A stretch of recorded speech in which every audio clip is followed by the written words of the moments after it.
आज का टॉपिक है मात्र 14-15 साल एसआईपी करने के बाद ज़िंदगी भर पेंशन कैसे ले सकते हैं। अभी आप सोचिए एक तरह से कि अभी तो काम कर रहे हैं, घर का जीवन यापन चल रहा है। जिस दिन काम करना बंद करेंगे तो क्या कोई ऐसा जुगाड़ है जहां से जीवन यापन करने के लिए हर महीने पैसा मिलना शुरू हो जाए। मान लेते हैं घर का खर्चा 20,000 रुपये पर मंथ है, तो क्या 20,000 रुपये पर मंथ अगर आज बैठ जाएँ तो आने लगे, ऐसा कोई सिस्टम बना कर रखा है। तो उसके लिए क्या करना है, मान लेते हैं कि 14-15 साल का एसआईपी करते हैं, उसके बाद एक कॉर्पस अच्छा खासा बन जाता है और वहाँ से एसडब्ल्यूपी करेंगे जीवन यापन करने के लिए। मैक्सिमम हम 1% पर मंथ विड्रॉ कर सकते हैं, साल का 12%, उससे कम करें तो ज़्यादा अच्छा है, लेकिन मैक्सिमम 1%। उदाहरण के तौर पे मैंने 3-3 हज़ार का एसआईपी किया 11 मई 2010 से, ठीक है, ये पैसा कटता गया।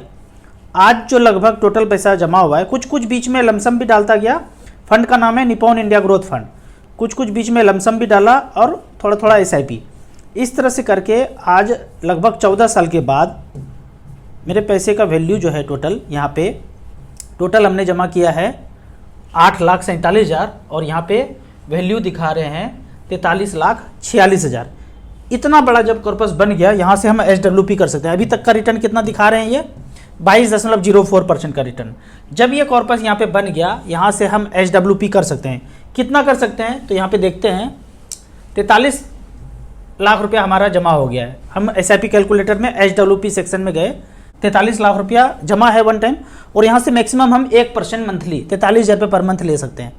आने वाले 15 साल तक लेंगे और यदि हमारा फंड 20% के ना बजाय 14% ही रिटर्न दे तो यहाँ पे देखते हैं कैलकुलेटर बोलता है 77,40,000 तो आप खा लिए, बैलेंस बच गया 83 लाख। था कितना बैलेंस पहले 43 लाख से बढ़ के भी ये पैसा 83 लाख हो गया, और इतना तो 77 लाख खा चुके। टोटल जो है 1,60,00,000। कैसे कैसे कैश फ्लो है, यहाँ पे 43,000 रुपया पर मंथ मिलता जा रहा है और बैलेंस कितना बचता जा रहा है। यहाँ पे कैलकुलेशन हमने क्या किया है 14% के रेट से। यदि सेम निपॉन ग्रोथ से ही फंड से ही मैं एसडब्ल्यूपी करूँ और आने वाले दिनों में 16% का एवरेज रिटर्न मिले तो ये पैसा बढ़ के 1,44,00,000 हो सकता है।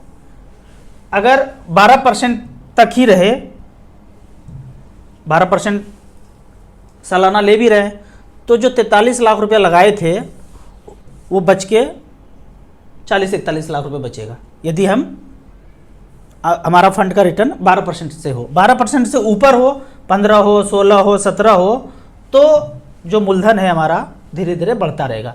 तो इस तरह से करके हम अभी चाहें, अभी हमने यहाँ पे एसडब्ल्यूपी नहीं किया है, एक एचडीएफसी फंड है, यहाँ से मात्र मैंने एचडीएफसी मिड कैप अपॉर्चुनिटी, ये जो निपॉन ग्रोथ फंड है, इससे हमने अभी एसडब्ल्यूपी नहीं किया है। कुछ दिनों के बाद इससे करूँगा। अभी जो हमने फंड जो एसडब्ल्यूपी किया है यहाँ से किया है 12,000 रुपये पर मंथ, 5,37,000 लगाया था और वैल्यू है 24,77,000। यहाँ से 12,000 रुपये पर मंथ एसडब्ल्यूपी किया है, उतने का जरूरत है उतना ही किया हूँ। तो इस तरह से करके अगर आप मिड कैप स्मॉल कैप में कर रहे हैं और अच्छा खासा कॉर्पस बाद में बन गया तो वहीं से एसडब्ल्यूपी आप कर सकते हैं। अब यहाँ पे एक जस्ट रिकॉर्ड देखते हैं कि मिड कैप स्मॉल कैप में पैसा बना लिया और वहाँ के बाद हमने डेट फंड में चले गए अगर थोड़ा रिस्क कम करने के लिए, तो 43 लाख रुपया यहाँ रखा और 43,000 रुपये पर मंथ यहाँ से लिया। पिछले 10 साल का रिकॉर्ड कहता है एसबीआई इक्विटी हाइब्रिड फंड में 43 लाख रखा और 43,000 रुपये पर मंथ लेना शुरू किया। टोटल विड्रॉ कर लिया 51,60,000 और बैलेंस बचा हुआ है 48,59,000। छोड़े कितना थे 43 लाख, विड्रॉ कितना किए, विड्रॉ किए यहाँ पे 43,000 रुपये पर मंथ, तो बैलेंस लगभग उतना ही है। टोटल वर्थ देखें तो 1,13.57% का रिटर्न मिला है। तो इससे कम कर सकते हैं, अगर मिड कैप स्मॉल कैप में है तो 1% तक कर सकते हैं। तो इस तरह से करके शुरुआती दिनों में 14, 15, 16 साल एसआईपी करेंगे और जब बैठ जाएंगे कोई काम नहीं करेंगे तो वहाँ से बुढ़ापे के लिए थोड़ा थोड़ा पेंशन आना शुरू हो सकता है। अब आपका क्वेश्चन होगा कि कहाँ पे एसआईपी करें, ये तो हमने समझ गए। तो एसआईपी अगर शुरुआत करना है तो इसके लिए पहले आप एनालाइज कीजिए, StarSIP.in के एसआईपी सेक्शन में जाएंगे। यहाँ पे हमने ऑल इक्विटी सेलेक्ट किया है सिंस इंसेप्शन, जब से म्यूचुअल फंड जो भी फंड शुरू हुआ है तब से लेके अब तक का 5,000 रुपये पर मंथ। तो सबसे ज़्यादा जो रिटर्न दिया है उस फंड का नाम है निपॉन इंडिया ग्रोथ फंड। 1995 से लेके अब तक 5-5 हज़ार का एसआईपी किया, 17,20,000 जमा हुआ है वैल्यू बना है 11,86,00,000, 23% का रिटर्न सालाना दिया है। फ्रैंकलिन इंडिया प्राइमा दूसरे नंबर पे है, यहाँ पे भी 1840 जमा हुआ है। कब से कब तक? 93 से लेकर अब तक पैसा बना है 10,92,00,000। HDFC फ्लेक्सी कैप, HDFC का सबसे पुराना फंड, 1995 से लेकर अब तक 5-5 हज़ार रुपये पर मंथ जमा हुआ, 17,75,000 वैल्यू दिखा रहा है, 9,91,00,000। इस तरह से करके HDFC capital builder, Nippon India vision fund, ICC multi cap, ये भी ICC का सबसे पुराना फंड, 94 से लेकर अब तक 17,90,000 जमा हुआ, SIP के थ्रू 4,96,00,000 बना है, 17.98% का रिटर्न है। इस तरह से करके आप एनालाइज कर सकते हैं। अगर टैक्स सेवर का भी बात करें, टैक्स सेवर यहाँ पे HDFC टैक्स सेवर में 5-5 हज़ार रुपये पर मंथ, साल का 60,000 टैक्स बचाने के लिए पैसा जमा हुआ, 96 से लेकर अब तक 17 लाख जमा हुआ है और पैसा बना है 4,89,00,000, 19.21% का रिटर्न है। तो इन सब फंड में अगर पैसा जमा हुआ, उसके बाद 14-15 साल के बाद HWP किए, तो जितना पैसा है उसका 1% हम लगभग HWP कर सकते हैं। एक सवाल हमेशा आता है, जो भी जॉब में है, नौकरी में है, रिटायर करने के बाद कम्यूटेशन मिलता है। कुछ लोग कम्यूटेशन लेते हैं, कुछ लोग पेंशन लेते हैं। बेहतर है कि कम्यूटेशन में जितना पैसा मिलता है, मान लेते हैं 20 लाख मिलता है, 20 लाख ले लेंगे और वहाँ से म्यूचुअल फंड में इन्वेस्ट करके HWP करेंगे, तो वो ज़्यादा अच्छा ऑप्शन है। क्योंकि वन टाइम आपने ले लिया और HWP करना शुरू किया, लास्ट में जब ऊपर जाएंगे तो ये जो कॉर्पस बचा हुआ है वो हमारे नॉमिनी को मिलेगा। जबकि हम पेंशन जहाँ से सर्विस है वहाँ से ऑप्ट करें, पेंशन भी वो किसी पैसे से ही दे रहे हैं, हमें एक पैसा जमा हुआ है वहाँ से पेंशन दे रहे हैं, लेकिन जब नहीं रहेंगे पेंशन बंद हो जाएगा और जो पैसा जमा था कॉर्पस वो भी नहीं मिलेगा। तो बेहतर है कि 20 लाख रुपया मिलता है, 20 लाख लेके 12-13-14 हज़ार तक ही पेंशन लेंगे। 20 लाख पे 20,000 नहीं लेंगे।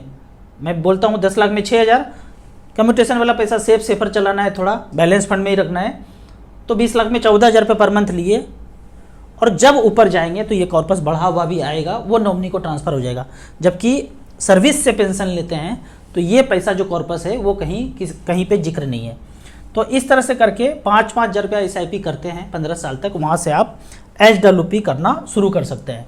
अगर HWP के कैश फ्लो का बात करें तो यहाँ पे इसको आप अगर डेस्कटॉप वर्जन में जाते हैं और यहाँ पे SBI फंड देखते हैं, SBI इक्विटी हाइब्रिड, इसके एरो को यहाँ पे टच करते हैं तो इसका कैश फ्लो आ जाएगा कि हमने जो पैसा लगाया और वहाँ से पर मंथ जो लेना शुरू किया, उसके हर महीने का कैश फ्लो क्या है, तो उस एरो को टच करके यहाँ आ जाएगा। 43 लाख रुपए जमा किए थे और 43,000 रुपये पर मंथ लेना शुरू किया। टोटल पेंशन विड्रॉ 51,60,000 कर चुके, बैलेंस बच गया 48 लाख।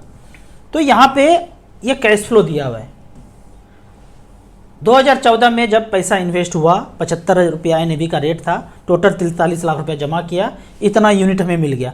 अगले महीने से माइनस में 43,000 रुपये पर मंथ लेना शुरू किए तो उतना यूनिट कम होता चला गया, बैलेंस जो है लास्ट में ये बचता चला गया।